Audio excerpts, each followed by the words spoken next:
Yeah, right. Spouse, the devil. But in Valkyrie, he's my son, and I love him, even though I order his death. So what can I say? Even though you order his death, get that small little detail there. 25 years passed between the prologue and the first act. How do you two age? How do you age 25 years in one intermission?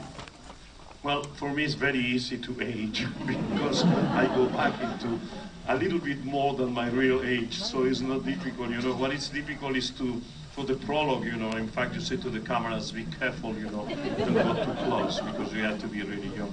For me it's easier. Is there a lot of makeup change? Or there's there big? I know you have the beautiful wig on. I just kind of get my. Now it's almost normal, you know. All you have to do is to touch a little bit. But yeah. Now it's normal. The older you get, the easier it becomes. To look young, they just put a nice wig on you and some dark makeup. So. I age sometimes in intermission just worrying about the thing that's coming up.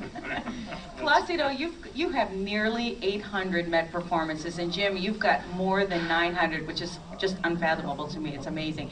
And in many of them, you've performed together. When did you first sing together? I believe the first time was 1965 in Baltimore. It was Tales of Hoffman. Wow. And I remember asking at the time, who's our tenor? And I was told that it was, it's some kid from Mexico, some young kid from Mexico. Yeah, that was really fantastic because it was with Beverly Hills and Norman Traeger. And the same thing happens to me because I have already made my debut, not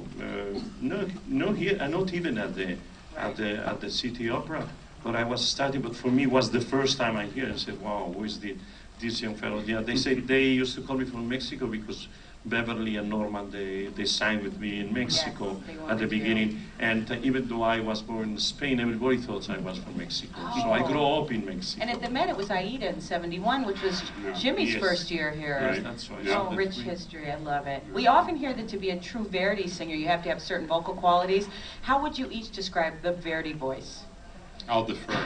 Well, I believe that there is a certain quality which you can sing other composers, but Verdi really kills you. It's just like you don't have the Mozart voice. Yes, you know? yes, It really. I mean, you can maybe sing the Verismo, you can sing the Puccini, which it will kill you also if you are not prepared. It's kind of hard to. But really, you cannot sustain, and you have to have the quality, you know. At the moment, Verdi starts just with ta-ka-tan-tan, you know, so then it starts with any one of his cavallettas and so on. And rhythm. You know that is a certain voice, and depending, it could be some more lyrical work, some more dramatic, but the Verdi sound is something very special.